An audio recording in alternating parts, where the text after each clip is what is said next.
Hi guys, this is Geoff with Lingoni English, and I have a quick question for you. Did you eat? Or should I say, have you eaten? Which one of these is right? Well, the fact is both of them work. That's right, the simple past and the present perfect can both be used to mean the same thing in certain situations, and that's what we're going to be discussing today in this video. So when you're talking about the past and there's no specific time mentioned, you can use both the simple past and the present perfect. That's why when you say, did you eat, it can also mean, have you eaten? And both of those work great. Now, if I add a word that shows specific time, then I have to use the simple past. So for instance, what are some examples of words that show specific time? Yesterday, an hour ago, last week, when I met you. These are all examples of phrases that if you see them in a sentence, you need to use the simple past. Did you eat yesterday? Did you eat an hour ago? Did you eat when the food arrived? Sentences like this all need to use the simple past. The present perfect will not work. Now, the simple past can't do everything. There are lots of situations where the present perfect is going to be the tense you need. So for instance, if you have a repeated action and you want to show that it keeps happening, the present perfect is a little bit better. To give you an example, here, it has snowed 3 days this week. It has snowed 3 days this week, or it snowed 3 days this week. What that means is maybe it snowed Monday, Tuesday, and Thursday. The week's not finished yet, so that means I can use the present perfect. Again, it's a repeated action. The snow keeps happening. The present perfect is also a better tense when you need a situation where an action starts in the past and it keeps continuing to the present. To give you an example, think of this situation. I have lived in this house for 4 years.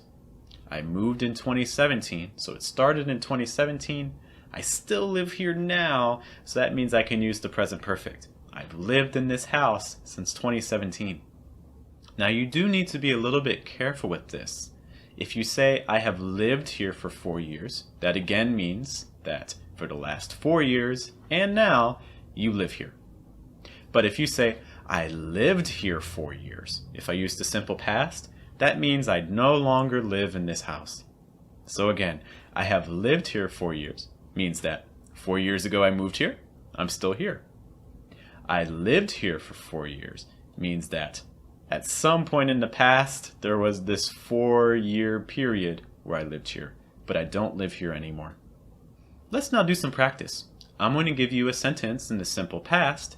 You decide if the present perfect is also possible. To give you an example, if I give you the sentence, I saw the movie. I saw the movie. Could I use the present perfect? I can. There's no specific time. So I can say, I saw the movie, or I have seen the movie. Our first one. I met your friend. I met your friend. This can also be in the present perfect. I have met your friend. I have met your friend. Because, again, there's no specific time. How about our second one? I met your friend yesterday. I met your friend yesterday. I cannot use the present perfect here because of that word yesterday. When the food came, the boys ate. When the food came, the boys ate. This has to stay the simple past. There's no present perfect here because you have specific time. When the food came. The car left the parking spot. The car left the parking spot. You could also use the present perfect in this situation. There's no specific time. That would look like the car has left the parking spot, or the car's left the parking spot. Your mom sent the package. Your mom sent the package. Again, the present perfect is possible here. There's no specific time. You could also say your mom has sent the package, or your mom sent the package. Consider this an introduction to some of the biggest differences between the simple past and the present perfect. You can practice in the comments by writing some sentences that can use the simple past and the present perfect. Thanks so much for watching Lingoni English.